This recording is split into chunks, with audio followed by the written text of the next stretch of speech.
Good News Media.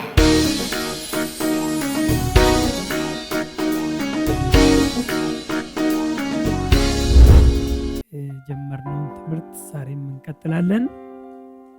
በጣም ጥሩ የሆነ ትምህርታዊ ጥናት ወይም ጥናታዊ ትምህርት ይዘናል። ኤፌሶንን እያጠናን እንገኛለን። ሃሌሉያ። በዚህ ጥናት ውስጥ የተለያዩ ሐሳቦችን፣ የተለያዩ ዕውቀቶችን፣ የተለያዩ መረዳቶችን እያንዳንዱን ቨርስ በደንብ እየፈታን እያንዳንዱን ቁጥር በደንብ አድርገን ሐሳቡ ምንድነው የተጻፈበትን ሐሳብ የተጻፈበትን ዓላማ ያየን ነበርና የተለያዩ ሐሳቦችን አይተናል፣ መግቢያዎችን አይተናል አስቀድመን። ዛሬ የመጨረሻው ማለት በክፍል 4 የመጨረሻው ጥናት 4 ክፍል 4 ጥናት 4 ዛሬ ይህን ክፍል እንጨርሳለን። የሚቀጥለው ሳምንት ክፍል 5 ላይ በደንብ እናያለን። የምንባብ ክፍላችንን መጀመሪያ እናነባለን። ኤፌሶን 1 ከ13 እስከ 14 እናንተም ደግሞ የእውነትን ቃል ይኸውም የመዳናችሁን ወንጌል ሰምታችሁ ደግሞም በክርስቶስ አምናችሁ በተስፋው መንፈስ በመንፈስ ቅዱስ ታተማችሁ። ሃሌሉያ። እርሱም ይላል ማን ነው ይሄ? የተስፋው መንፈስ ቅዱስን ማለት ነው። በተስፋው መንፈስ በመንፈስ ቅዱስ ታተማችኋልና እርሱም የርስታችን መያዣ ነው። የርስታችን መያዣ ነው ለእግዚአብሔር ያለውን ሁሉ እስኪዋጅ ድረስ፣ ይህም ለክብሩ ምስጋና ይሆናል። ፕሬዝ ጋድ። ስለዚህ እዚህ ላይ አሁን በጣም ዝርዝር ብዙ ነገር ነው የምታዩት። እናንተም ደግሞ የእውነትን ቃል ይኸውም የመዳናችሁን ወንጌል ሰምታችሁ ደግሞም በክርስቶስ አምናችሁ በተስፋው መንፈስ በመንፈስ ቅዱስ ታተማችሁ። ሃሌሉያ።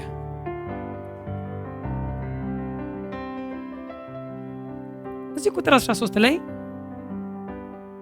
እናንተም ደግሞ የእውነትን ቃል ይኸውም የመዳናችሁን ወንጌል ሰምታችሁ ደግሞም በክርስቶስ አምናችሁ በተስፋው መንፈስ በመንፈስ ቅዱስ ታተማችሁ ሲል በዚህ ቁጥር ውስጥ ብዙ ነገሮችን እንመለከታለን። አንደኛ የምናያቸው ሐሳቦች ድነት ወንጌልን በመስማት እንደሚመጣ ያሳየናል። እንግዲህ ከዚህ በፊት በነበሩት ሐሳቦች ላይ ምርጫ፣ መወሰን የሚለውን አይተን ነበር እና ድነት በእግዚአብሔር ፓርት ብቻ ወይም የእግዚአብሔር ኃላፊነት ብቻ እኛን ጥቂቱን ሰሌክት አድርጎ ጥቂቱን መርጦ ጥቂቱን አድኖ ሌላውን የሚተውበት ጉዳይ ሳይሆን እግዚአብሔር ዓለምን ሁሉ መርጧል፣ ዓለምን ሁሉ ወዷል፣ ዓለምን ሁሉ ለዓለም ሁሉ መስዋዕት ይሆን ዘንድ ክርስቶስን በመስቀል ላይ ተሰቅሏል። ኢየሱስ ክርስቶስ ዓለም ሁሉ ግን ድኗል ወይ? ጥያቄ ነው። ያልዳኑበት ምክንያት ባለማመናቸው ምክንያት ነው ብለናል።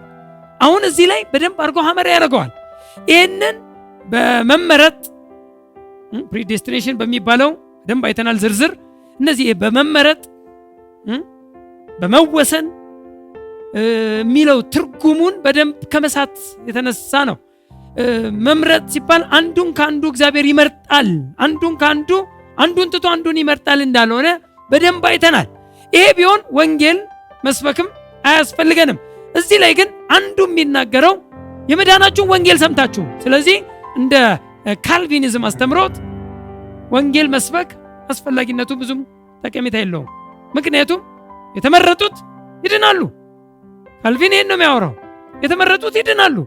የተመረጡት የተወሰኑት እነሱ መዳናቸው አይቀርምና ወንጌል ሰራም አልሰራ ወንጌል ሰበክም አልሰበክ ምንም አይጠቅምም የሚል ሐሳብን ወደዛ አንድምታ ስለሚያመጣው ግን ትክክል እንዳልሆነ በደንብ በዝርዝር ከዚህ በፊት በነበሩት የመመረጥ መወሰን የሚለውን በደንብ አድርገን በዝርዝር አይተናል። ግን አሁንም ይጠቅመናል ይህ ሐሳብ።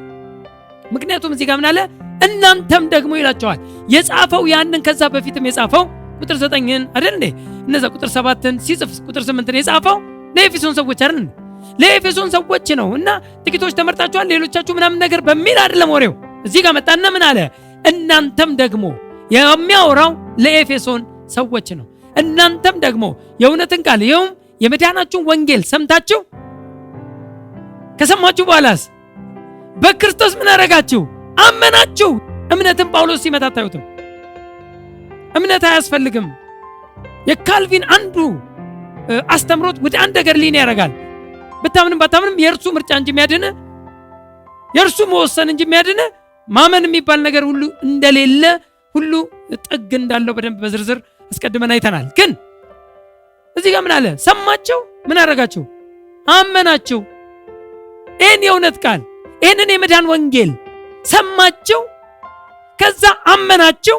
ካመናችሁ በኋላ ዛሬ አሁን ሐመር ማረገው ቀጥሎ ያለው ላይ ነው። ፕሬዝ ጋድ።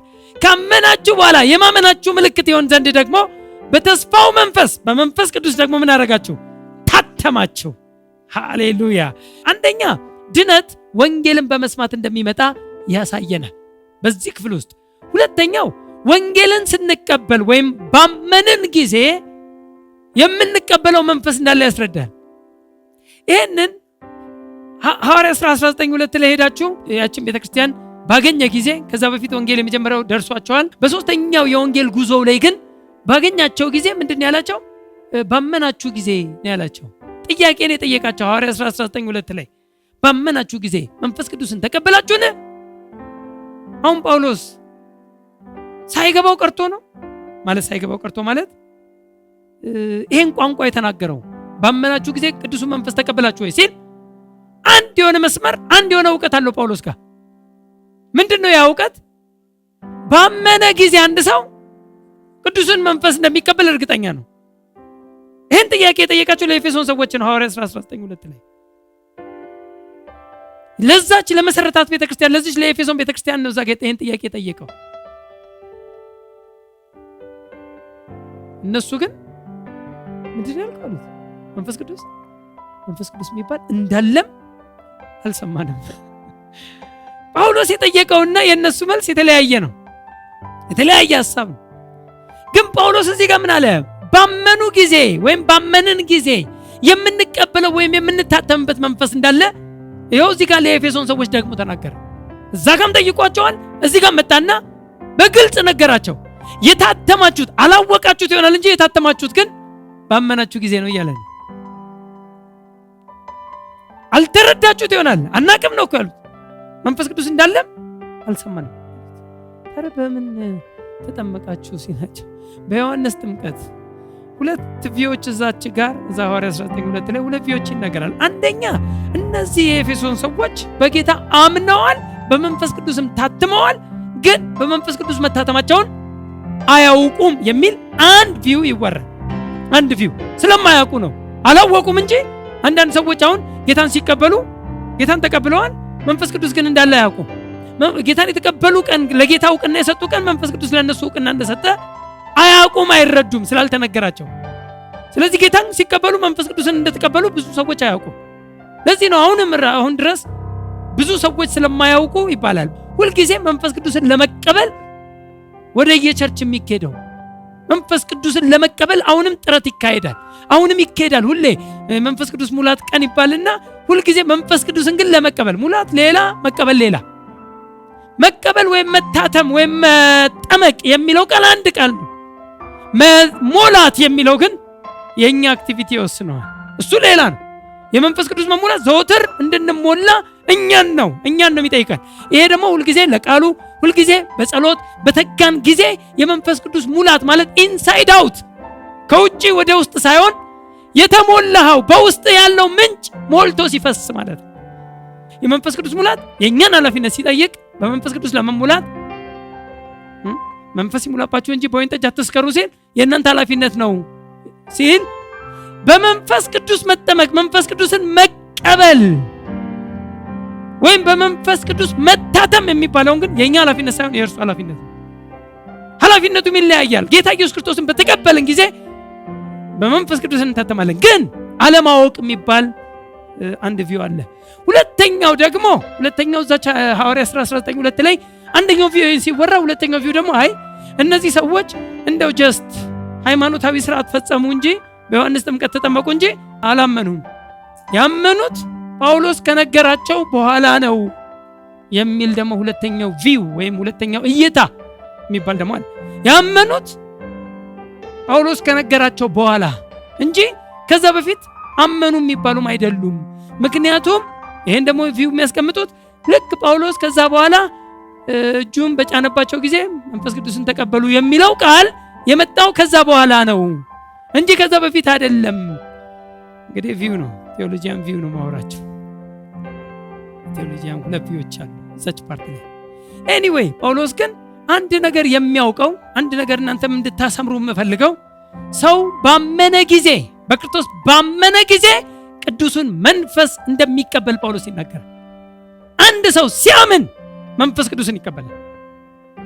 እንደውም ልክ ያመንክ ቀን የእግዚአብሔር ልጅ መሆንን ሁሉ የሚነግርህ የእግዚአብሔር መንፈስ ለመንፈሳችን ሆኖ ይመሰክራል የተባለው ሮሜ ምዕራፍ 8 ቁጥር 14 እና 16 ላይ ሄዳችሁ ስትመለከቱ ይህን ይናገራል። ከ14 እስከ 16 ማመናችንን የእግዚአብሔር ልጅ መሆናችንን እንኳን የሚነግረን መንፈስ ቅዱስ ይገባና ለምናችን ለመንፈሳችን ለኛ ለሰው መንፈስ ለሚባለው በስጋችን ውስጥ ለሚኖረው ለሰው ማንነት ለሚባለው ውስጣዊ ማንነት ዘላለማዊ ማንነት ላለው ማንነታችን ካሁን በኋላ አንተ የእግዚአብሔር ልጅ ነህ ብሎ የሚናገረው መንፈስ ቅዱስ ገብቶ ነው።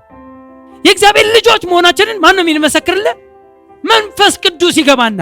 ለዚህ ነው በድነት ጊዜ መንፈስ ቅዱስን የምትቀበሉት እንጂ ሮብ ወይም ሐሙስ ወይም ማክሰኞ እየሄድክ ገና እንትን አይደለም። መንፈስ ቅዱስ አላቂቃ አይደለም። የሆነ እያለቀም ከውጭ የሚመጣ ነገር አይደለም።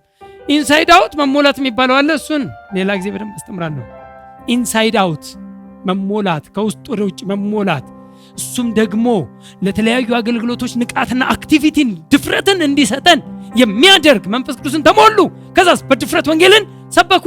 ይሄ ለመንፈሳዊ አገልግሎት ራሱ ድፍረትን፣ ንቃትን፣ ብርታትን የሚሰጥ ነው የመንፈስ መሞላት። የመንፈስ መሞላትና መንፈስ ቅዱስን መቀበል ግን ልዩነት አለው። መንፈስ ቅዱስን መቀበል ከላይ ወደ ታች ወይም ከውጭ ወደ ውስጥ የሚደረግ ስርዓት ሲሆን መንፈስ ቅዱስን መሞላት ግን ከውስጥ ወደ ውጭ የሚደረግ መንፈሳዊ ስርዓት ነው። ራሱ ዳይሬክሽንም ይለያያል። መንፈስ ቅዱስን ጌታን የተቀበልን ቀን ተቀብለናል። ጌታን ተቀብሎ ጌታን አምኖ መንፈስ ቅዱስን ውስጥ እኮ የለም መንፈስ ቅዱስን እንዴት ነው የምቀበለው አይባልም። መንፈስ ቅዱስን ጌታን የተቀበልክ ቀን ታውቀዋለህ ወይም ትቀበላለህ፣ ትረዳለህ፣ ትታተማለህ። ሶስተኛው እዚህ ውስጥ የምናየው በክርስቶስ የሚያምኑ አማኞች ሁሉ በመንፈስ ቅዱስ እንደሚታተሙ ተመሳሳይ ነው። ከዛ ጋር መንፈስ ቅዱስን መቀበልና መታተም አንድ አይነት ሐሳብ ስለሆነ ሐሳቡን እንድታዩት ነው። ምክንያቱም እዛው ጋር በተስፋው መንፈስ በመንፈስ ቅዱስ ታተማችሁ ስለሚል መታተም የሚለውን ሐሳብም እንድታውቁት ነው። በኋላ በዝርዝር እናያለን። አራተኛው እዚህ ውስጥ የምናያቸው መንፈስ ቅዱስ ምናችን እንደሆነ ይናገራል። አሁንም ርስታችን 14 ላይ አብሮ የሚገናኝ ነው ከቁጥር 14 ጋር መንፈስ ቅዱስ የርስታችን መያዣ ወይም ማረጋገጫ እንደሆነም ያስረዳል። 14 ላይ እመጣለሁ። ከ14 ጋር የተያያዘች ቃል አለች። ፕሬዝ ጋድ። እነዚህን ሐሳቦች በዚህ በቁጥር 13 ውስጥ በደንብ እናያለን። መንፈስ ቅዱስ የርስታችን መያዣ። ድነት ወንጌልን በመስማት እንደሚመጣ ያሳየናል። ወንጌልን ስንቀበል ወይም ባመንን ጊዜ የምንቀበለው መንፈስ እንዳለ ያስረዳል። ክርስቶስ የሚያምኑ አማኞች ሁሉ በመንፈስ ቅዱስ እንደሚታተሙ ወይም እንደታተሙ ያስረዳል። መንፈስ ቅዱስ የርስታችን መያዣ ወይም ማረጋገጫ እንደሆነም ይነግረናል። ስለዚህ በጌታ ከሆናችሁ ባጭሩ መንፈስ ቅዱስን ተቀብላችኋል። ጌታን ካመናችሁ ይኸው ሰማችሁ፣ አመናችሁ፣ በመንፈስ ቅዱስ ምን አደረጋችሁ? ታተማችሁ። እነዚህ ስርዓቶች በአንድ ጊዜ የሚከናወኑ ክንውኖች ናቸው። ስትሰማ ታምናለህ፣ ስታምን ትታተማለህ ነው። የእውነትን ቃል የመዳናችሁን ወንጌል ሰምታችሁ ይላል። ምን ማለት ነው? የእውነት ወንጌልን ወይም የእውነትን ቃል የመዳናችሁን ወንጌል ይላል ቃሉ። አሁን እየበታተን ነው። የእውነትን ቃል አሁን ባነበብነው ክፍል ላይ ነው፣ በዛች 13 ላይ እናንተም ደግሞ የእውነትን ቃል ቀጥሎስ የመዳናችሁን ወንጌል ሰምታችሁ። ይሄ ወንጌል የሚለው ቃል ብዙ ቦታ ላይ ስታገኙ ወንጌል ስለ ኢየሱስ ክርስቶስ ነው። ጎስፕል ካለ የመዳናችሁ ወንጌል ካለ ወንጌል ስለማን ነው? ስለ ኢየሱስ ክርስቶስ ነው። ማለትም ስለ ክርስቶስ ኢየሱስ ሞት ብቻ አይደለም፣ መቀበሩን ወንጌል የሚያካትተው መቀበሩን እና የመነሳቱ ሚናንም ይጠቀልላል። መሞት፣ መቀበር፣ መነሳት ውስጥ ነው ወሬው። ይህም ወንጌል የክርስቶስ ወንጌል ይባላል። በአዲስ ኪዳን ላይ ሄዳችሁ ታዩ የክርስቶስ ወንጌል ይላል። የክርስቶስ ወንጌል ተለየ ይላል። የጸጋው ወንጌል ይለዋል ሐዋርያት ሥራ 24 ላይ የእግዚአብሔር ወንጌል ይላል። ይህን ወንጌል ሲናገር በተለያዩ ስሞች ይጠራዋል። ወንጌሉን ግን ወንጌሉ ስለማን ነው ከተባለ ስለ ኢየሱስ ነው። ሮሜ 1 ከ1 እስከ 4 ሐዋርያ ሊሆን የተጠራ የኢየሱስ ክርስቶስ ባሪያ ጳውሎስ በነቢያቱ አፍ በቅዱሳን መጻሕፍት አስቀድሞ ተስፋ ለሰጠው ለእግዚአብሔር ወንጌል ተለየ። ለእግዚአብሔር ወንጌል እሺ። ይህም ወንጌል በሥጋ ከዳዊት ዘር ስለተወለደ እንደ ቅድስና መንፈስ ግን ከሙታን መነሳት የተነሳ በኃይል የእግዚአብሔር ልጅ ሆኖ ስለተገለጠ ስለ ልጁ ነው። ስለ ልጁ ነው። ኦኬ። እርሱም ጌታችን ኢየሱስ ክርስቶስ ነው። ወንደርፉል። ይህም ወንጌል ስለ ልጁ ነው። ስለ ሞተው ደግሞ ስለ ተነሳው በኃይል የእግዚአብሔር ልጅ ሆኖ ስለተገለጠው ስለ ልጁ ነው። ስለ ልጁ ነው። ወንጌል ስለ ኢየሱስ ነው። ኢየሱስ እርሱም ኢየሱስ ክርስቶስ ነው ይላል። ስለ ኢየሱስ ክርስቶስ ካልሆነ ወንጌል አሁን በጣም ብዙ ቦታ ላይ ሄዳችሁ አሁን ለምሳሌ ሐዋርያት 8:35 ላይ ሄዳችሁ ብትመለከቱ ያ ኢትዮጵያዊ ጃንደረባ መጥቶ ኢሳይያስን ያነብ ነበር። ኢሳይያስን እያነበበ እየሄደ በእንትን ላይ በሰረገላ እያነበበ እያለ ፊልጶስ ፈጥኖ ተገናኘው። ከዛ የምታነበውን ታስተውለዋለህ ያለው አላውቀውም አለ። ስለማን ነው ይሄ ነብዩ የሚያወራው? አንዳንድ ሰዎች ስለምን እንደተጻፈ አያውቁም፣ ግን ያነባሉ። ስለማን ነው ነብዩ? ስለ ራሱ ነው ወይ ስለ ሌላ? ምንድነው የሚያወራው? እንደ በግ ተነዳ በሸላቶቹ ፊት ዝም እንደሚል ምናምን የሚለው ስለማን ነው ብሎ ሲጠይቅ ከዛም መጽሐፍ ጀምሮ ስለ ኢየሱስ ወንጌልን ሰበከለት ይላል። ወንጌል ስለማን ነው? ስለ ኢየሱስ ነው። አንደኛ ቆሮንቶስ 15 ከ1 እስከ 4 የከፈተ ካለ ወንድሞች ሆይ የሰበኩላችሁን ደግሞም የተቀበላችሁትን በእርሱ ደግሞ የቆማችሁበትን በእርሱም ደግሞ የምትድኑበትን ወንጌል አሳስባችኋለሁ። እሺ። በከንቱ ካላመናችሁ በቀር ብታስቡት በምን ቃል እንደሰበኩላችሁ አሳስባችኋለሁ። እኔ ደግሞ የተቀበልኩትን ከሁሉ በፊት አሳልፌ ሰጠኋችሁ፣ እንዲህ ብዬ መጽሐፍ እንደሚል ክርስቶስ ስለ ኃጢአታችን ሞተ ተቀበረም። እሺ። መጽሐፍም እንደሚል በሶስተኛው ቀን ተነሳ። ደስ ይላል። ፕሬዝ ጋድ። አሁን ሶስት ነገር ነው። ሞተ፣ ተቀበረ፣ ተነሳ። ይህን ወንጌል አለ ሲጀምር ከሰማችሁት ይህን የሰማችሁትን የተቀበላችሁትን ደግሞም በእርሱ የቆማችሁበትን። እስቲ አሜን። ሰማችሁ፣ አመናችሁ፣ ደግሞም ጸናችሁበት፣ ቆማችሁበት። ይሄ የጸጋው ቃል የጸጋው ወንጌል። ኦ ሃሌሉያ። ስለዚህ ወንጌል ነግራችኋለሁ አለ። ይሄ ወንጌሉ ሞቶ ብቻ አልቀረም፣ ከሙታን መነሳቱን በኃይል እግዚአብሔር ልጅ ሆኖ ስለተገለጠ ስለ ልጁ ነው። ይሄም ስለ ክርስቶስ ነው። ስለዚህ ወንጌል ሲባል በአጭሩ የክርስቶስን ሞት በጣም ብዙ ጊዜ ወንጌል ሲባል በጣም ብዙ ነው፣ ሰፊ ይደረጋል። ጥሩ ነው፣ ብዙ የምስራቾች አሉ። ግን ትልቁ የምስራች ግን የክርስቶስ ሞት፣ ለምን ሞተ፣ ክርስቶስ ለምን ተቀበረ፣ ክርስቶስ ለምን ተነሳ የሚለውን እውነት ሰው ካላወቀ ድነት ያለው ራሱ እነዚህም በመረዳት እነዚህም በመስማትና በመቀበል ውስጥ እንደሆነ ያሳያል። ስለዚህ የእውነትን ቃል ሲል ይሄ ነው።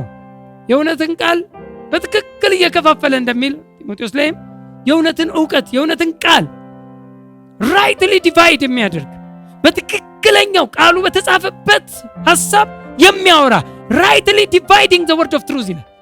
የእውነትን ቃል። ስለዚህ ይሄ የመዳናችሁ ወንጌል የእውነትን ቃል ሰምታችሁ፣ ሁለተኛው ይሄ ነው። ምን ብላችሁ ሰምታችሁ ምን አረጋችሁ? አመናችሁ። እነዚህ ሁለቱን ደግሞ እስቲ አብረን እንያቸው። ሰማችሁ፣ ቀጥሎ አመናችሁ። እምነት ከምን እንደሚመጣው ከመስማት ነው። faith comes by hearing and hearing by the word of God። አማርኛው እምነትም ከመስማት ነው፣ መስማትም በእግዚአብሔር ቃል ይላል። እንግሊዘኛው faith comes ይላል፣ እምነት የሚመጣው ይላል። እምነት የሚመጣው የእግዚአብሔርን ቃል ከመስማት ነው። ይህን ወንጌል ሮሜ 10 እስቲ ላንብባት እስቲ። የጌታን ስም የሚጠራ ሁሉ ይድናል። እንግዲህ ያላመኑበትን እንዴት አድርገው ይጠሩታል? ያላመኑበትን የጌታን ስም እንዴት አድርገው ይጠሩታል?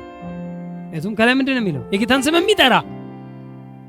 የሚጠራ ስላለ ያላመኑበትን እንዴት አድርገው ይጠሩታል? ኢየሱስ ጌታ ነው እንዴት ይላሉ? ያላመኑበትን እንዴት አድርገው ይጠሩታል? ባልሰሙትስ እንዴት ምን ይላሉ? ያምናሉ። ያልሰሙትን እንዴት ያምናሉ? ያለ ሰባኪስ እንዴት ይሰማሉ? ቁጥር 17 ላይ ወረደና እንግዲያስ እምነት ከመስማት ነው፣ መስማትም በእግዚአብሔር ቃል። ሃሌሉያ። ስለዚህ ምንድነው እዛ ጋር ለኤፌሶን ሰዎች እየነገራቸው ያለው? ይህንን የእውነትን ቃል የመዳናችሁን ወንጌል ሰምታችሁ ቀጥሎስ አምናችሁ። ሃሌሉያ። ሳይሰሙ ምን የለም ማለት እዚህ ጋር ማመን የለም።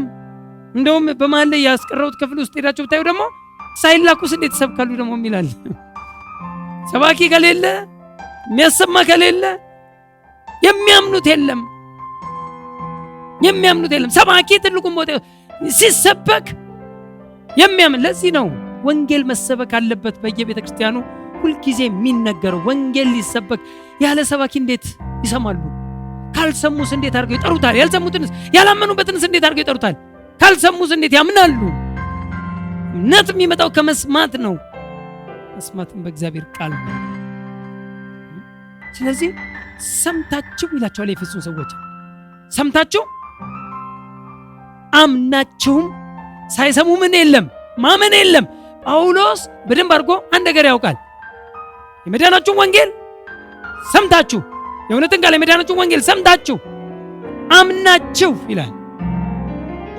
የሰማ ሰው ያምናል ነው። ስለዚህ የኤፌሶን ሰዎች ወንጌሉ ተሰብኮላቸውና አምነው እንደዳኑ እዚህ ጋር ያሳየናል። በዚህ ክፍል ውስጥ በዚህ ቁጥር 13 ውስጥ የሚያሳየን ሰማችሁ፣ የሚሰማ አለ። መልካም ወንጌል ነው፣ የእውነት ቃል ነው፣ የመዳን ወንጌል ነው። ይህን ሰማችሁ፣ ቀጥሎስ አመናችሁ። ካመናችሁ በኋላ ደግሞ ሶስተኛው በመንፈስ ቅዱስ ደግሞ ታተማችሁ። ዛሬ እነዚህ ሶስት ነገሮች የምታዩት። ይህን ወንጌል አምነው የተቀበሉትን ደግሞ ምን ይላቸዋል? ሶስተኛው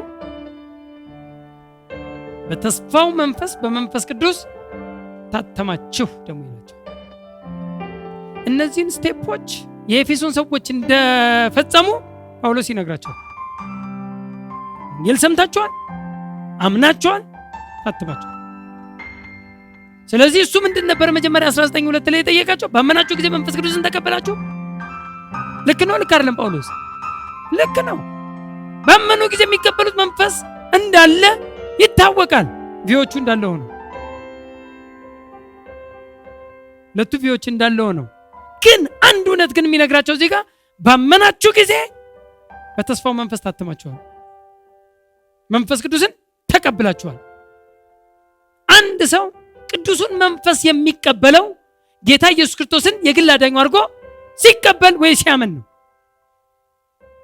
ኢየሱስ አንድ የተናገረውን ልንገራችሁ። ዮሐንስ 7:37-39 ባለው ውስጥ ማንም የተጠማ ቢኖር አለ እየጮኸ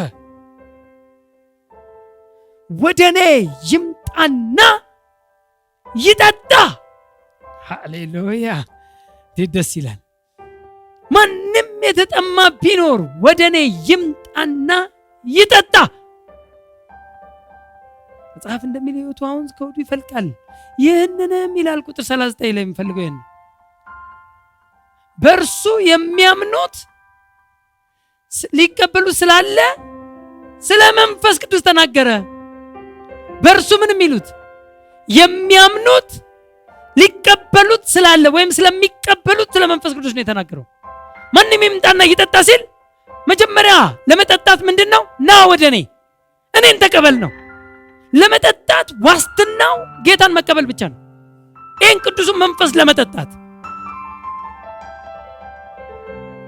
12:13 በአንደኛ ቆሮንቶስ ላይ ምን ይላል? ሁላቸው ይህን አንዱን መንፈስ ጠጥተናል፣ ጠጥታችኋል። ሁላችን አማኞች ሁሉ ይህን አንዱን መንፈስ አንድ አካል በመሆን አንዱን መንፈስ የክርስቶስ አካል ለመሆን ለማመን ነው ካመንክ በኋላ አካል ሆናል። አካል ስትሆን አንዱን መንፈስ ጠጥተሃል አለ። ሁላችን ጠጥተናል። ያልጠጣ ወይም ያልተቀበለ ይህን ቅዱሱ መንፈስ ማንም የለም። አማኞ ነው በክርስቶስ አምኖ መንፈስ ቅዱስ እኔ ውስጥ የለም ማለት አትችልም። መንፈስ ቅዱስ አንተ ውስጥ ነው። ጌታን ከተቀበልክበት ጊዜ ጀምሮ ይሄ መንፈስ ብዙ ሚናዎች አሉት፣ ብዙ ስራዎች አሉት ባንተ ውስጥ። ያስተምራል፣ ይመክራል፣ ያጽናናል፣ ወደ እውነቱ ብዙ ነው። ብዙ ስራዎች አሉት። ሊሆን ያለውን የወደፊቱን ይነግራል። ወልሺው የቱንግስቱ ካሚላ ሊመጣ ያለውን ያሳያቸዋል፣ ይጠቁማቸዋል። መንፈስ ቅዱስ በጣም በእኛ ውስጥ ብዙ ሚና፣ ብዙ ኃላፊነት፣ ብዙ ስራ አለው። መንፈስ ቅዱስ በአንተ ውስጥ ያለው አንተን ለማንቀጥቀጥ ብቻ አይደለም። አንተ ተንቀጠቀጥክ፣ ወደክ፣ ተነሳ፣ ምንም አይሰራለትም ሰው በቃ መንፈስ ቅዱስ ሲባል ቶሎ ብሎ ለመንቀጥቀጥና ለመውደቅ ያደርገዋል። ያንተ መንቀጥቀጥ፣ ያንተ መውደቅ ለመንፈስ ቅዱስ ምንም ይሄ ማለት ግን መንፈስ ቅዱስ አይጥልም ማለት ግን አይደለም። ፕሮግራምና እንትን አታወጣለትም፣ ሼፕ አታወጣለትም። ግን መንቀጥቀጥ ብለህ ግን ትርጉም ከሰጠኸው ግን ተሸወድክ። መንፈስ ቅዱስ ሳያንቀጠቅጥ ዘንጠ ይመክራል፣ ያስተምራል፣ ያጽናናል። እስቲ አሜን። ምንም በቃ አንዳንድ ጊዜ ካልወደቅ መንፈስ ቅዱስ እንደሌለህ መንፈስ ቅዱስን እንዳልተቀበልክ የመውደቅ ምልክት ማን ያደረገው? መውደቅ ምልክት አይደለም፣ አለመውደቅም ምልክት አይደለም። ከመውደቅና ካለመውደቅ ጋር አትሳሉት። መንፈስ ቅዱስም ብዙ ስራ አለው ባንተ ውስጥ። ዘንጠህ ወይ ጌታ ብለህ ቆልጦታ ትችላለህ። አንተን አስተምሮ፣ አንተን መክሮ፣ አንተን አጽናንቶ፣ አንተን ሼፕ አድርጎ፣ አንተን አሳይቶ፣ ብዙ ነገር አስረድቶ ልትሄድ ትችላለህ። እሱ ወዴት ይሄዳል? እሱ ለዘላለም ካንተ ጋር ሊኖር ነው የመጣው። ባንተ ውስጥ ነው ያለው። ወዴት ይሄዳል? አትውሰድብኝ የሚባለውም ከብሉይ ኪዳን ተነስቶ ነው። አይሄድም። ለዘላለም ከእናንተ ጋር እንዲኖር ነው የተባለው። አይሄድም። አትውሰድብኝ፣ አትሂድብኝ በመለማመጥ አይደለም አንተ ጋር የሚቀመጠው። ለዘላለም ለቤዛ ቀን የታተማችሁበትን እስከ ቤዛ ቀን ድረስ ካንተ ጋር ነው። ሃሌሉያ። ለዘላለም ከእናንተ ጋር እንዲኖር አጽናኙ መንፈስ ቅዱስን እንሰጣችኋለሁ። እርሱም በእናንተ ውስጥ ስለሚኖር እናንተ ደግሞ ታውቃላችሁ አለ። you know አውቃለሁ እሱ በእኔ ውስጥ ነው ልንል ይገባል። አይ ፊል እንኳን አይባልም። ፊሊንግ የቦዲ ነው። ፊሊንግ ውጫዊ ነው። ይሰማኛል። ብዙ ጊዜ በይሰማኛል ተሞልቷል። አይሰማችሁ መንፈስ ቅዱስ እንዳለ ይባላል። ሙቀት ነው፣ ቅዝቃዜ ነው። ምንድነው መሰማት? መሰማት ውጫዊ ነው። ተሰማኝ፣ ሙቀት ተሰማኝ፣ ቅዝቃዜ ተሰማኝ።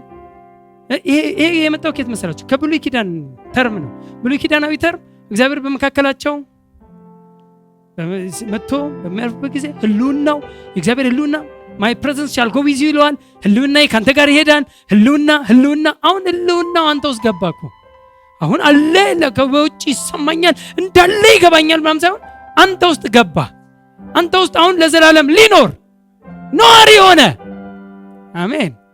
ስለዚህ ቪዚቴሽን አይደለም ሃቢቴሽን ብለናል።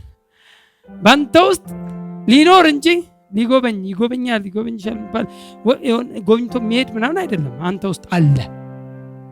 በጌታ ከሆንክ ጌታን ካመንክበት ቀን ጀምሮ በአንተ ውስጥ ታትመሃል። ምልክት እንዲሆነን መንፈስ ቅዱስን በብዙ መልክ ገልጦታል። በማህተም፣ በብዙ በዘይት፣ በውሃ እንደው ሰው እንዲገባው ለፊዚካል ሰው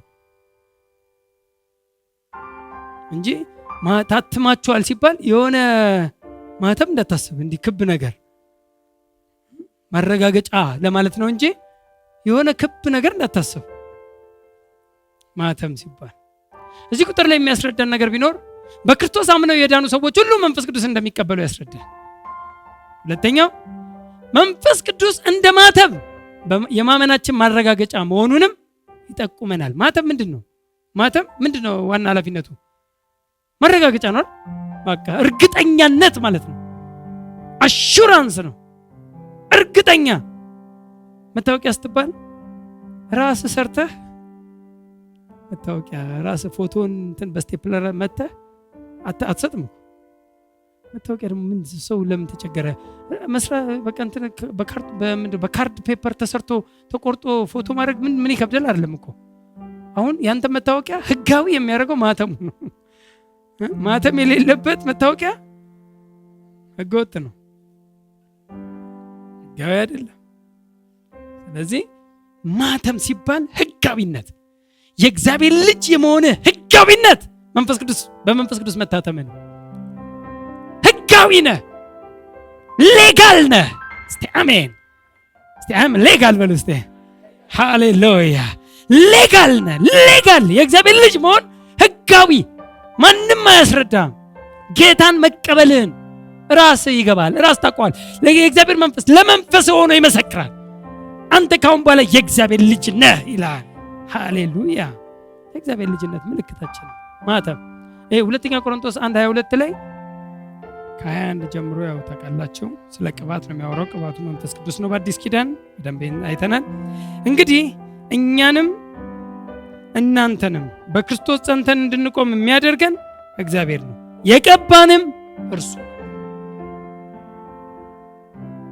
የእርሱ ለመሆናችን ማተሙን ያተመብን ደግሞ ሃሌሉያ፣ የእርሱ ለመሆናችን ደግሞ ወደፊት ለምናገኘው ነገር የመንፈሱን ዋስትና በልባችን ያኖረ እርሱ ነው።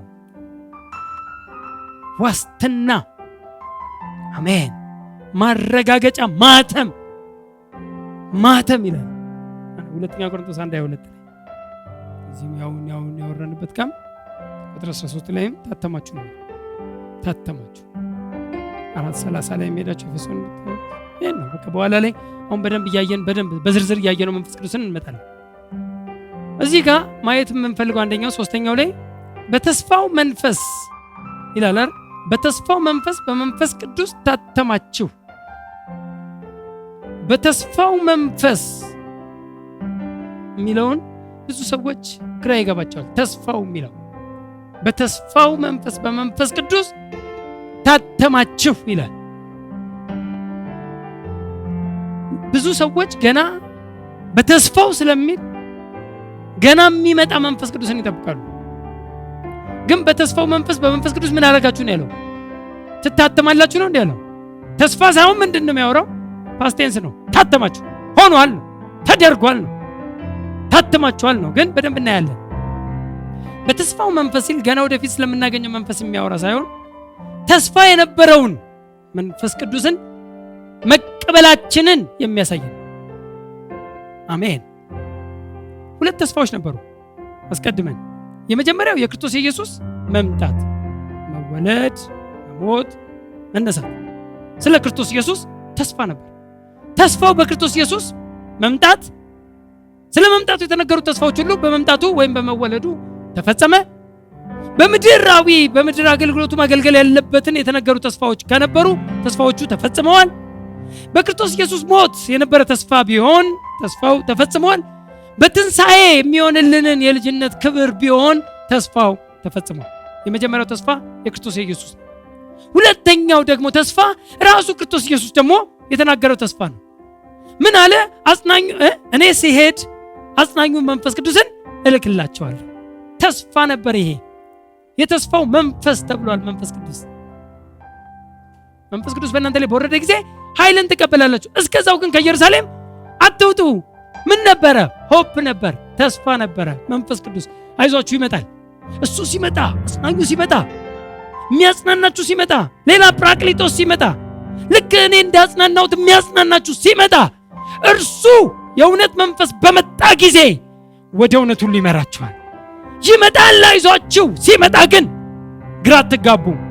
ቦልድነስ ይሰጣችኋል፣ ድፍረት ይሰጣችኋል፣ ወደ እውነት ሁሉ ይመራችኋል፣ ያጽናናችኋል፣ ይመክራችኋል። ጴጥሮስን ታውቃላችሁ? ኢየሱስ በምድር ላይ ያለ 3 ጊዜ ሸምጥቶታል፣ ክዶታል። ይሄ ከሱ ጋር አልነበር? ባረን ያላቀውም ይላል። ይሄ ምናምን ያውም በገረዶች ፊት። መንፈስ ቅዱስ ከመጣ በኋላ ግን በነገስታት ፊት ነው የቆመው። መንፈስ ቅዱስን ከተቀበለ በኋላ ግን ለነገስታቶች ሄዱ። እናንተ የሰቀላችሁትን ክርስቶስን እንሰብካለን ይላል። ድፍረት የሰጠው መንፈስ ቅዱስ ነው። ይሄ መንፈስ ሲመጣ እንደውም ኢየሱስ ምን አለ? እኔ ብሄድ ይሻላችኋል። እኔ ካልሄድኩ እኮ አጽናኙ አይመጣም አለ። እኔ ብሄድ ይሻላችኋል። ለምን? እርሱ በስጋ የተወሰነ ነው። ክርስቶስ በስጋ ተወስኗል። ቢታንያ ካለ ቂሳሪያ አይኖርም። ቂሳሪያ ካለ አንድ ቦታ ላይ አይኖርም። ስለዚህ የጠፋ ስንፈልግ ሲሉ እኔ እኮ ብሄድ ይሻላችኋል አለ። እኔ ሲሄድ የሚመጣው አጽናኝ ግን በሁላችሁም ውስጥ በቦዲ የተወሰነ ስላልሆነ በፊዚካል ቦዲ የተወሰነ ስለማይሆን በእያንዳንዳችሁ ውስጥ ስለሚኖር ምንም ነገር ሳትጨናነቁ ለየትኛውም ችግራችሁ መፍትሄ ሊሆንላችሁ እርሱ ቢመጣ ይሻላል አለ። እኔ ብሄድ ይሻላችኋል ብሎ። ስለዚህ መንፈስ ቅዱስ ቀላል አይደለም። ስለዚህ በተስፋው መንፈስ ሲባል ተስፋ አድርገውታል። አሁን በጣም ብዙ ሰዎች መንፈስ ቅዱስ ይመጣል ብለው የሚጠብቁ ሰዎች እንዳሉ ወቁ። በዚህ ዘመን ልክ እንደ አይሁድ ማለት ነው። አይሁድ ገና ክርስቶስም ስላልመጣ ገና ይጠብቁታል። እሱ ይመጣል እየተባለ ገና እየተጠበቀ ነው። የመጀመሪያውም ማለት ነው። የመጀመሪያው ምጽአትንም አይቀበልም አይሁድ። የመጀመሪያው የመጣበትን ያን የሞተበት አሁን እኛ ኋለኛውን ሁለተኛውን የመጨረሻ የቤተ ክርስቲያንን ክብር ሊያደርግ ምን ጠብቀው የተባረከው ተስፋችን አለ። አሁን የክርስቶስ ዳግም ምጽአት ተስፋችን ነው። እሱን እንጠብቃለን። ምን ጠብቀው አለ። እነሱ ግን ይሄን አይደለም። ገና ያኛው በብሉይ ኪዳን የነበረው ይመጣል የሚባለው ተስፋ ገና እንዳልመጣ ነው አይሁድ የሚያስብ። ስለዚህ እኮ ነው አይሁድ እንዴት ነው የሚድነው? አይሁድ ግን እንዴት ነው የሚድነው ብለው በቃ ከድሮ ጀምሮ ጥያቄ ነው። እንዴት ነው የሚድነው? አንተ የበረሃ ወራ እንኳን መተህ እንኳን ድነ የለ እንዴ? ይድናሉ። እንዴት እንደሚድኑ ግን ሰው ሁሉ ግራ ይገባዋል። ገና እንዳልዳኑ ስለሚታወቅ፣ ገና ድነትን ስላልተቀበሉ፣ የዘላለምን ሕይወት ስላላገኙ እስራኤላውያኖች አይሁድ ገና አሁን ብሉይ ኪዳን ውስጥ ናቸው። አሁንም የክርስቶስን መምጣት፣ መሞት፣ መነሳት ያልተቀበሉ ናቸው። ለዚህ ነው ወደ ገዛ ወገኖቹ መጣ፣ የገዛ ወገኖቹም አልተቀበሉትም አለ። ለተቀበሉት ሁሉ ግን ያልቀጥሎ ሃሌሉያ፣ ለተቀበሉት ሁሉ ግን ለእነርሱ የእግዚአብሔር ልጆች የሆኑ ዘንድ ስልጣንን። አሁን እኛ ተቀበልንና አሕዛብ እኮ ነን። እኛ ተስፋ የለን እንትን የለን፣ በተስፋ አልነበርን፣ ከጸጋው ወድቀን የነበርን፣ ብዙ በቃ ርቀን የነበርን፣ ተቆርጠን የነበርን የበረሃ ወይራ መተን ግን ተተከልን። ሃሌሉያ፣ ተቀበልን። በስብከት ሞኝነት ዳንን። ሃሌሉያ፣ ድነትን ተቀበልን፣ መንፈስ ቅዱስን ተቀበልን። አሁን ኋለኛውን መምጣት የክርስቶስን ዳግም ምጽአት እየተጠባበቅን ነው። ይመጣል፣ ይወስደናል። በጣም ብዙ ሰዎች ቅድም እያልኳችሁ ገና ይመጣል ብሎ መንፈስ ቅዱስ በጌታም ሆነ በጌታው ነው። አንዳንዱ በሪቫይቫል ስም ገና ሪቫይቫሉ ሲመጣ ቀጥሎ ሪቫይቫሉ ብሎ መንፈስ ቅዱስ ባይሉ ችግር የለም። ማን እንደሆነ ስለማናውቀው እኛም አብረናቸውን ጠብቅ ነበር። ግን ሪቫይቫሉ ሲመጣ መንፈስ ቅዱስ ሲመጣ ይባላል። ቀጥሎ ሪቫይቫሉ መንፈስ ቅዱስ ነው። ስለዚህ መንፈስ ቅዱስ አልመጣም ነው። አልመጣም፣ ይመጣል። ሲመጣ መንፈስ ቅዱስ ሲመጣ ቤተክርስቲያን እንደዚህ አትሆንም ይላሉ። ቋንቋው ደስ ይላል። እውነትም ቤተክርስቲያን እንደዚህ አትሆንም። ቤተክርስቲያን ትቀደሳለች፣ ቤተክርስቲያን ትጸድቃለች፣ ቤተክርስቲያን ፐርፌክት ጥሩ ነው ቋንቋው። ግን አልተቀደስንም ወይ? አልጸደቅንም ወይ? በክርስቶስ በማመን ገና ነው ወይ የኛ ጽድቅ? ገና ነው ወይ የኛ ቅድስና? ገና ነው ወይ የኛ ድነት ብለን ስንጠብቅ ግን ገና ነው ወይ የኛ መንፈስ ቅዱስን መቀበል? ገና የቱ ጋር ነው? እንዴት እንጠብቀው? እንዴት ነው የምንጠብቀው? እንዴት የቱ ጋር ነው? መቼ ነው የሚመጣው?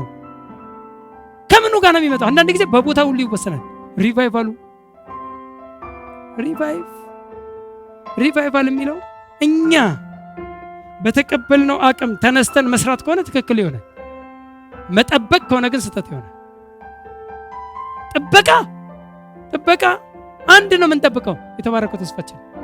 አሁን ጠብቁ የተባለው ተዘጋጅታችሁ ጠብቁ፣ ኩራዛችሁን አብርታችሁ ጠብቁ። በቅድስና በጽድቅ በመልካምነት በበጎ ማንነት በቅድስና ኑሮ፣ ቅዱስ ስለሆንን በቅዱስ ኑሮ ልንጠብቀው የሚገባ አለ። ክርስቶስ ኢየሱስ ዳግም ይመጣል። መቼ እንደሚመጣ አይታወቅም። አሁን የሚመጣው የምንጠብቀው ተስፋችን የክርስቶስ ኢየሱስ እንጂ በመንፈስ ቅዱስ ስም ገና ሪቫይቫሉ ይመጣል ጠብቁ። ጥበቃ የሚባል የለም። ሪቫይቫሉ ማን ነው ስትል መንፈስ ቅዱስ ጋር ሄዱላል። መንፈስ ቅዱስ ከሆነ ደግሞ ተቀብለናል። ሪቫይቫሉ ምንድን ነው ስትል ሰው በንስሐ ይመለሳል። በንስሐ ተመለስ የተባለው እኛው ነን። እኛ በንስሐ አሁን መመለስ እንችላለን። ምንም ይመጣል ተብሎ የሚጠበቅ ነገር የለም። እኛ ግን እኛ አሁን ንስሐ ከሆነ ይቅርታ መጠየቅ ከሆነ ራእይ ላይ የሚሄዱና ይሁት ድል ለነሳው ይላል። እኛን ነው አሁን የሚጠብቀን። እርሱ እኛን እየጠበቀን እንጂ የምንጠብቀው ገና እኛን ልዩ የሚያደርገን ገና እኛን ትራንስፊገር የሚያደርግ የሚለውጠን የሆነ ኃይል ይመጣል ብለን የምንጠብቅ ከሆነ ተሸውደናል። ምንም የሚመጣ የለም ከክርስቶስ ኢየሱስ ዳግም መምጣት ውጭ።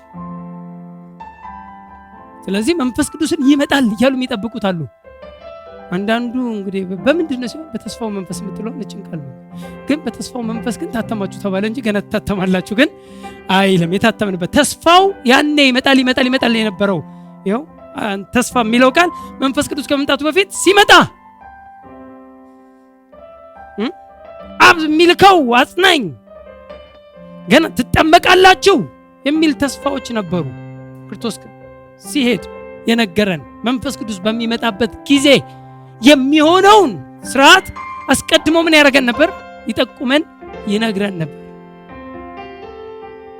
ትቀበላላችሁ ስለተባለው ተስፋ የሚያወራ እንጂ አሁን ገና ይመጣል ብለን የምንጠብቀው መንፈስ የለም። መንፈስ ቅዱስን ተቀብለናል። መንፈስ ቅዱስ የሌለባት ቤተክርስቲያን አትባልም። መንፈስ ቅዱስን ያልተቀበለ አማኝ አይባልም። ሙሉ ያረገን ሼፕ ያረገን ውበታችን የሆነ የሚመራን አሜን። ሁሌ የትም ቦታ ላይ ስትሄዱ ውስጣችሁ አለ፣ እናንተ ውስጥ አለ። ተመለስ ሲል መንፈስ ቅዱስ ተመለስ፣ ተስተካከል ሲል ተስተካከል፣ ሼፕ ያዝ ሲል ሼፕ ያዝ፣ ተነሳና በዚህ በተቀበልከው አቅም አክት አርግ ሲል አክት አርግ፣ ተነሳና ስራ። ይሄ ከሆነ ሪቫይቫል እንቀበለዋል። እኛም እናደርገው ከሆነ ገና ግን ይመጣል፣ ገና ግን ጠብቁ ከሆነ ሪቫይቫል የሚለው ራሱ ቃሉ ራሱ ቢብሊካሊም አይደለም፣ ቃሉ ውስጥም የለም። ተሐድሶ ምናምን የሚል ከብሉይ ኪዳን የተጠቀሱ ጥቅሶች አሉ። እዛ ላይ መሰረት ይደረጋል። አዲስ ኪዳን ውስጥ ግን የቱጋም ተሐድሶ የቱጋም ገና ሪቫይቫል ምናምን የሚል ሪቫይቫል የሚል ቃልም መጽሐፍ ቅዱሳዊ ቃል እስኪመስል ሁሉ በቃ በጣም ገነነ ሰፋ። ግን ሪቫይቫል የሚባለው ያው በትምህርት በሚማሩበት ጊዜ እነ ቻርልስ ፓርሃም በአዙዛ ስትሪት ያኔ በዛኛው በመጀመሪያው መንፈስ ቅዱስን ያቀጣጠሉበት ጊዜ የነበረ አንድ የሆነ የሰዎች ከአሜሪካ የተጀመረ ልምምድ፣ ጥሩ ልምምድ ነው፣ መጥፎ ልምምድ አይደለም። ምን ሆኑ?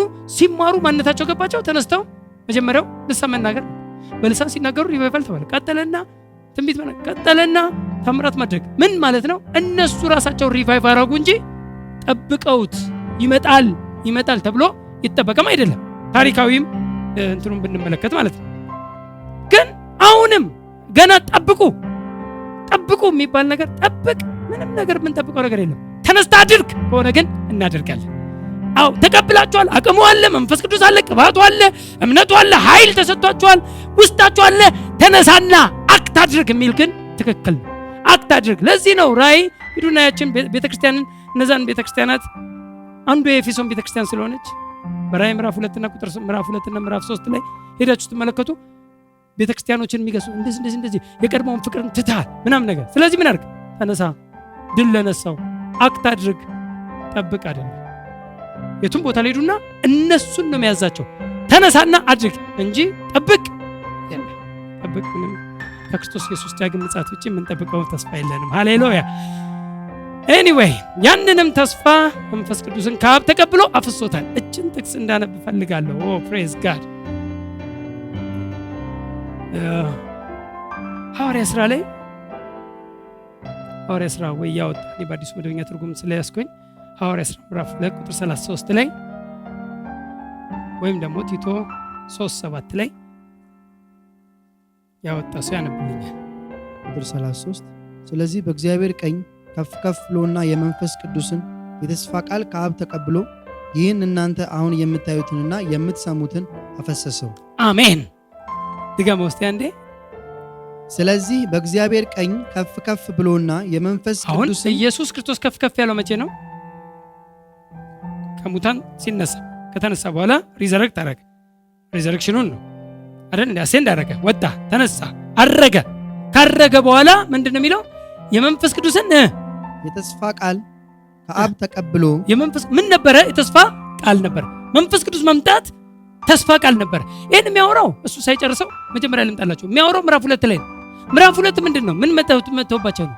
መንፈስ ቅዱስን የተቀበሉበት ጊዜ ነው። ከኢየሩሳሌም አትውጡ ተብለው መንፈስ ቅዱስን ተቀበሉ። ሐዋርያቶች ቁጭ ብለው ያኔ እንደ እሳት ምናምን ልሳኖች ታዩአቸው ምናምን ነገር በላያቸው ላይ። ከዛ በኋላ በልሳን መናገር ጀመሩ። በተለያዩ በሰዎች ቋንቋ በነበሩ ከተለያየ ሀገር የመጡ ያንን በዓል ለማክበር ያንን በዓለ ሃምሳ ለማክበር ከተለያየ ሀገር የመጡ ሰዎች በእነሱ ቋንቋ ሁሉ ማውራት ጀመሩ። በሌሎች ልሳኖች የሚባለው አንዱ ይሄ ነው። በአዲስ ቋንቋ የሚባለው በሌሎች ሀገር ቋንቋ ማለት ነው። አንዱ ሁሉም ባይሆን አንዱ በሌሎች። ስለዚህ በሌሎች ልሳኖች ይሄ ለወንጌል ስለሚጠቅም ነው። በሌሎች ልሳኖች ሁሉ ሲጸልዩ እነዚህ ሰዎች ከየት አምጥተውት ነው የኛን ሀገር ቋንቋ እንትኖች አይደሉ እንዴ? እነዚህ እንትን አይደሉ እንዴ? ሀገራቸው እንትን አይደል እንዴ? ህዝቡስ እንትን አይደል እንዴ? በየኛን ሀገር ቋንቋ ከየት አውቀውት ነው? እንዴት አድርገው ነው በእኛ ስለኛ የሚናገሩት ብለው የተገረሙ ሰዎች በነበሩበት ጊዜ ጴጥሮስ በዩኤል የነበረው አለ። በዩኤል ሲነገር የነበረው ተስፋ ያ ተስፋ ተፈጽሞ ነው። ስለዚህ አሁን እንደምታዩት ጉሽ ጠላ ጠጥተው ጠጅ ጠጥተው ምናምን ነገር እያልክ የምትቀልድበት አይደለም፣ እየቀለድን አይደለም። ይሄ ሲነገር የነበረው ተስፋ ነው የተፈጸመው። መንፈስ ቅዱስ በእኛ ላይ ሲወርድ ነው ይሄ ልሳን በአዲስ ቋንቋ መናገር እነዚህ ነገሮች የመጡት እያለ ተናገረና ምን አለ? ስለ ኢየሱስ ክርስቶስ ዘረዘረና ወደ አብ ምን ብሎ ከፍ ብሎ ይሄንን የመንፈስ ተስፋ ከአብ ተቀብሎ እስቲ አንድ ሰው አሜን ይበል እስቲ። ምን ብሏቸው ነበረ? ሄጄ አብን እለምነዋለሁ አጽናኙ መንፈስ ቅዱስን እንዲልክላችሁ። ስለዚህ ምን አለ? ከአብ ተቀብሎ ምን አደረገው? አፈሰሰው። ፈሶብን ነው፣ ጠጥተነው ነው፣ ሰክረን ነው በዚህ መንፈስ። ሃሌሉያ! ሌላ መንፈስ አይደለም ያሰከረን፣ ሌላ ጠጅ አይደለም፣ ጉሽ ጠላ አይደለም። የሰከርነው በዚህ መንፈስ ነው። ይሄ መንፈስ ለዚህ ነው መንፈስ ይሙላባችሁ እንጂ በወይን ጠጅ አትስከሩ ያለ። ከወይን ጠጅ ጋር እንትን አድርጎ ታገናኝቶት ምን ልላችሁ ነው? ይሄንም ከአብ ተቀብሎ ምን አደረገው? አፈሰሰው። ቃሉን ሄዳችሁ ታነቡልኝ። እዛ ጋር የተስፋው መንፈስ ምን ነበረ? መንፈስ ቅዱስ ተስፋ ነበር። አሁን ተስፋ ነው። ተስፋው ምን ብሏል? ተቀብሎት ምን አድርጎታል? አፈሶታል። እኛ ምን አድርገነዋል? ጠጥተነዋል። እስቲ አሜን። ሁላችን አንዱን መንፈስ ምን ብለናል አለ? እንጠጣዋለን። ቢሆን ተስፋ አረግ ነበር፣ እኔ ምጠብቅ ነበር። እቺ ሪቫይቫል እንጠብቅ እንድትመጣ እንድናረግ ነበር። ግን ምን አደረገው? አፈሰሰው። እኛም ለዚህ ነው ኢየሱስ ክርስቶስም የተናገረው ማንም የተጠማ ቢኖር ወደ እኔ ይምጣና ምን ይበል? ይጠጣ። ይህንንም ስለ መንፈስ ተናገረ። በእርሱ የሚያምኑት ስለሚቀበሉት ስለ መንፈስ ቅዱስ ተናገረ። እስቲ አሜን። ስለዚህ በጌታ ማመን መንፈስ ቅዱስን መጠጣት ነው። ጌታን አመንን፣ ጌታን ተቀበልን፣ በመንፈስ ቅዱስ ጠጣ ነው። ታተምን፣ ተቀበል ነው፣ ተጠመቅን። የመንፈስ ቅዱስ ጥምቀት የሚባለው ይሄ ነው። ባፕቲዝም የመንፈስ ቅዱስ መጠመቅ፣ በመንፈስ ቅዱስ መጠመቅ፣ በመንፈስ ቅዱስ መጠመቅ፣ መንፈስ ቅዱስን መቀበል፣ በመንፈስ ቅዱስ መታተም አንድ ቃሎች ናቸው። ሂዷቸው ያንኑ ነው የሚያወሩ። በመንፈስ ቅዱስ መሞላት ግን እሱ ሌላ አክሽን ነው፣ ኢንሳይድ አውት ነው። እኛ በልሳን ስንጸልይ ከቃሉ ጋር ፌሎሺፕ ስታደርግ ለተለያዩ ሚኒስትሪዎች ለተለያዩ አገልግሎቶች መንፈስ ምን ሲሰጥ? ንቃት ሲሰጥ፣ ብርታት ሲሰጥ፣ አክቲቭ ሲያደርግ፣ ሲያነቃ ነው መሞላት የሚባለው። ያን ግን ተቀበል ነው፣ ተጠመቅን። እስቲ አሜን። በተስፋው መንፈስ ታተምን። አንድ አይነት በአንድ ጌታን ስትቀበል የሚሆኑ ነገሮች ናቸው እነዚህ። ስለዚህ ከአብ ተቀብሎ ምን አድርጎታል? አፍሶታል። ቲቶ ላይ ሄዳችሁ ስታዩ 3:7 ላይ ይሄንን ነው የሚያወራው። 3:6 ላይ ምን እንደሚለው? አፈሰሰው። ያን መንፈስም በጸጋው ጸድቀን ሃሌሉያ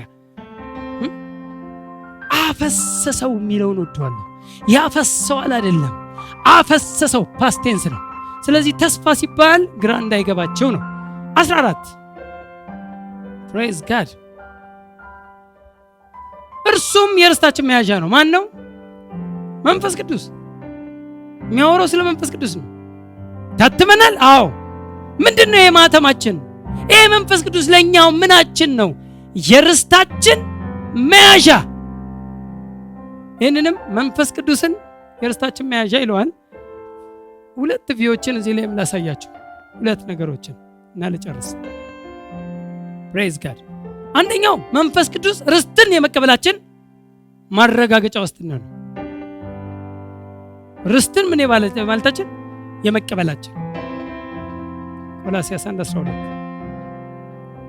ከደስታም ጋር በሁሉ ለመጽናትና ለመታገስ እንደ ክብሩ ጉልበት መጠን በኃይል ሁሉ እየበረታችሁ በቅዱሳንም ርስት በብርሃን እንድንካፈል ያበቃንን አብን እያመሰገናችሁ በነገር ሁሉ ደስ ልታሰኙ ለጌታ እንደሚገባ ትመላለሱ ዘንድ እንለምናለን። ዋው! አሁን ደረሰ ሰምታችሁታል። አብን እያመሰገናችሁ በቅዱሳን ርስት እንድንካፈል ያበቃንን። እስቲ አሜን። በቅዱሳን ርስት፣ የርስት ተቀባዮች።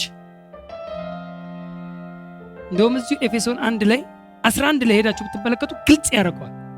እዚቹ ኤፌሶን ምዕራፍ 1 ስለሆነ እያወራን ያለ ነው። 11 ላይ በክርስቶስም ርስትን ተቀበልን። ፓስት ቴንስ። ርስትን ምን አለን? ተቀበልን። እዚህ ጋር ደግሞ ምን አለ? በቅዱሳን ርስት እንድንካፈል ያበቃንን። እስቲ አሜን። አብን ምን እያደረጋችሁ? ያመሰከራችሁ። አሁን በቅዱሳን ርስት ተካፋዮች ሆነናል። አሁን የሚጠበቅብን ምንድነው? ምስጋና። ቴንክ ዩ ጋድ ማለት ነው የሚያስፈልገው። ርስት ምን ብለናል? ተቀብለናል። አንደኛ ጴጥሮስ ምዕራፍ 1 ቁጥር ከ3 እስከ 5 በዘላለም ርስት ይላል። የዘላለም ርስት። ዕብራውያን 9:15 የዘላለም ርስት።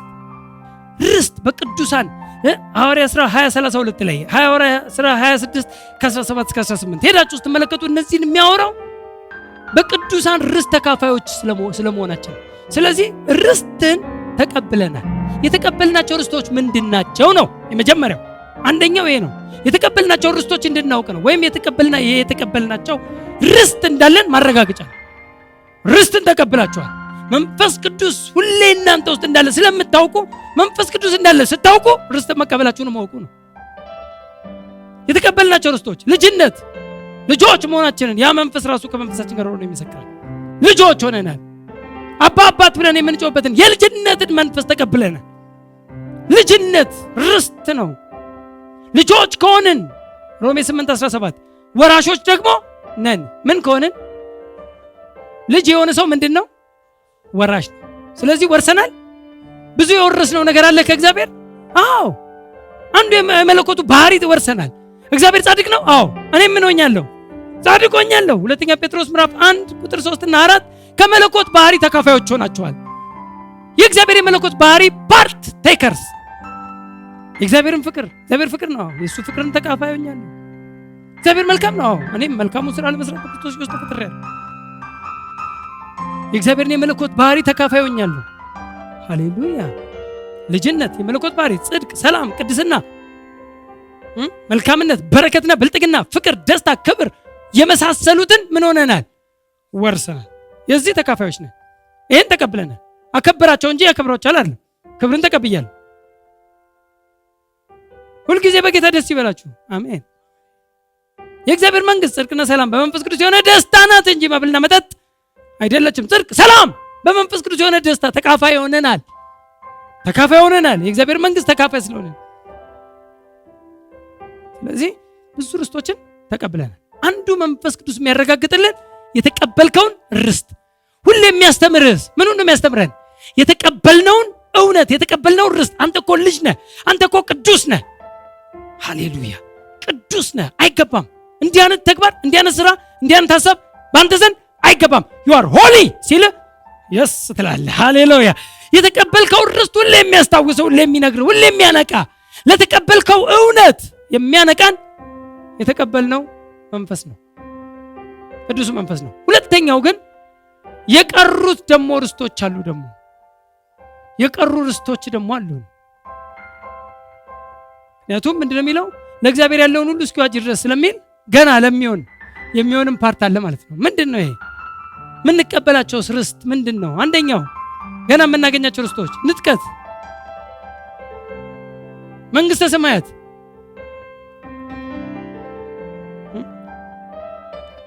መንግስተ ሰማያት እኮ አልገባንም፣ የእግዚአብሔር መንግስት ውስጥ ግን ገብተናል። የዘላለም ሕይወት እንዳላችሁ ታውቁ ዘንድ በእግዚአብሔር ልጅ ስም ለምታምኑ እንጽፍላችኋለሁ አለ ዮሐንስ በመልእክቱ አንደኛ ዮሐንስ 5:13 ላይ 13 እና 14 የዘላለም ሕይወት እንዳላችሁ ታውቁ ዘንድ። እርግጠኛውን አይታወቅም አንልም፣ እናውቃለን። በእግዚአብሔር ልጅ ስም አምኛለሁ አውቃለሁ። በእግዚአብሔር ልጅ ስም ለምታምኑ ይሄን ጽፍላችኋለሁ። ስለዚህ ለምሳሌ ንጥቀት የሚነጠቀው መንፈስ ቅዱስ በውስጡ ያለው ሰው ብቻ ነው። ቸርች የገባ ሰው አይደለም። አንዳንድ ጊዜ ቸርች የልምምድ ይደረጋል። ቦርን አጌን አይሆኑ አንዳንድ ሰዎች ጓደኛዋ ነይ እንሂድ ትላታለች። ቸርች ትመጣለች። መጀመሪያ ላይ ትፈራለች፣ ጥግ ላይ ትቀመጣለች። ከዛ ስታይ ትለምደዋለች። ሁለተኛ ሳምንት ስትመጣ ትለምደዋለች። ሶስተኛ ሳምንት ሲመጣ ትለምደዋለች። ከዛ በኋላ ዋይ ለምን አታስገቡኝም ትላለች። መዝሙሩን እኮ ለመድኩት ትላለች። በጌታ አይደለችም ማለት ቦርን አጌን አይደለች። ቸርች መምጣት አይደለም። አንዳንድ ሰው ደግሞ የእናቱን ቀሚስ ይዞ ቸርች ይመጣል። ከሕፃንነቱ ጀምሮ ጌታን የግል አዳኙ አድርጎ አልተቀበለም። ከመንፈሳዊ ቤት መወለድ መንፈሳዊ ያደረገን። መንፈሳዊ የሚያደርግህ በጌታ አምነህ ጌታ ክርስቶስን የሰራውን ስራ የመስቀሉን ኢንቨስትመንት ተረድተህ ስትቀበለው ነው። አንዳንዱ እነዚህ ሰዎች ሳይለንት ናቸው፣ እኔ ሳይለንት ለመሆን ብሎ ይመጣል፣ ይቀራል ቸርች እንጂ ቦርን አጌን የሚባለው ሰው በልቡ አምኖ በአፉ መስክሮ። ይሄ ድነት ልብ ላይ መንፈስ ላይ የሚከናወነው ሰው በልቡ አምኖ በአፉ መስክሮ የሚባለው ይሄ ሁለት ነገር መካሄድ አለበት። ሰው አምኖ መናገር አለበት፣ ኮንፌስ ማድረግ አለበት። ለዚህ ነው ጌታን ልክ ሰዎች ሲቀበሉ እኔ የምለውን በል ጌታ ሆይ ለእኔ ስትል እንደከፈልክልኝ ደም እንዳፈሰስክልኝ ለእኔ ስትል ከሙታን እንደተነሳ ኢየሱስ ጌታ ነው። እግዚአብሔር ከሙታን እንዳስነሳ በልብ ብታምን ኢየሱስ ጌታም እንደሆነ በአፍ ብትመሰክር ትድናለህ። ሰው በልቡ አምኖ ይድናልና በአፉ መስክሮ ይጸድቃል። 4 ነጥብ። ስለዚህ ድነትና ጽድቅ ያለው በውስጥ ድነትን ይገባል ራስ። ለዚህ ነው ብዙ ሰዎች እንዴ እሱ በጌታ አይደል እንዴት አጋንንት ይወጣለታል የሚሉት። በጌታ መሆኑን በምን አወቅ? በጌታ አይደለችም ማለት ነው ወይ በጌታ አይደለም ማለት ነው። በጌታ ከሆንክበት ቀን ጀምሮ ጌታን ተወስጣለህ። አጋንንት አይወጣልህም፣ አጋንንት ታስወጣለህ። እስቲ አሜን። አማኝ የሆነ ሰው አጋንንት ያስወጣል እንጂ አጋንንት አይወጣለትም። ይገርማል። በቃ ምናምን ነገር እሱ እኮ የሚገርም ነው። ከኳየሯ ላይ እኮ አወጣ ይላል። ኳየር መሆኑ አይደለም። አሁን በጌታ ናት ወይ እህታችን ወይ ወንድማችን በጌታ ነው ወይ? ጥያቄው ይሄ ነው። በንጥቀት ጊዜ ቸርች ውስጥ የተቀላቀለ ሰው ሁሉ አይነጠቅም። መንፈስ ቅዱስ ውስጥ ያለ ይሳባል። ሃሌሉያ። መንፈስ ቅዱስ ውስጣችን ለቤዛ ቀን የታተምንበት ማተም የርስት መያዣ ቀብዲው መንፈስ ቅዱስ ነው። ዳውን ፔመንቱ እርሱ ነው። እኛ ውስጥ አለ። ጋራንቲ ነው፣ ማረጋገጫ ነው። ሃሌሉያ። ጌታ ሲመጣ ሁላችን እንደምንነጠቅ አምናለሁ። በጌታ የሆነ ቅዱሱ መንፈስ በውስጣችን ያለ የእግዚአብሔር ልጆች ሁላችን መልካም መስራት አለመስራት የሚባለው የለም። እሱ ጥሩ ነው። መልካሙን ስራ ለመስራት ስለተፈጠርን እንሰራለን። ግን ያንተ መልካምነት ሚዛን ላይ ተደርጎ ነው የምትነጠቀው አይደለም። እኛ መልካም የምናደርገው መልካም ስለሆነን ነው። ክፉ ማድረግ ስለማንችል ነው። ክፉ ማሰብ ለሰዎች ስለማንችል ነው። ውስጣችን ስለተለወጠ ነው። ሃሌሉያ። ስለዚህ በንጥቀቱ ጊዜ መንፈስ ቅዱስ ያለባቸው ብቻ ይሄ አንድ ማግኔት የተሰባበሩ ብረቶች መካከል የተለያዩ ብረቶች የሚመስሉ ቢቀላቀሉበት ማግኔት እንዲህ ብታረግ የቱን ነው የሚስበው? ብረት አስተኔውን ሜታልስ የሚባሉትን እነሱ ምን ያደርጋቸዋል? ይስባቸው። ብረት የሚመስለው አይሳብም። ልክ እንደዚሁ አማኝ የሚመስለው ሁሉ አይሳብም። አማኝ ግን ይሳባል። የንጥቀቱ ማረጋገጫችን መንፈስ ቅዱስ ስለሆነ ይህም ሁሉ ያው ቁጥር 14 ዘጋው ይህም ሁሉ ለክብሩ ምስጋና እንዲሆን ነው። ፕሬዝ ጋድ። ይህ ሁሉ የሆነው ይህም ለክብሩ ምስጋና ይሆናል አለ ሲዘጋው። ስለዚህ መንፈስ ቅዱስ በውስጣችሁ ነው። ሃሌሉያ።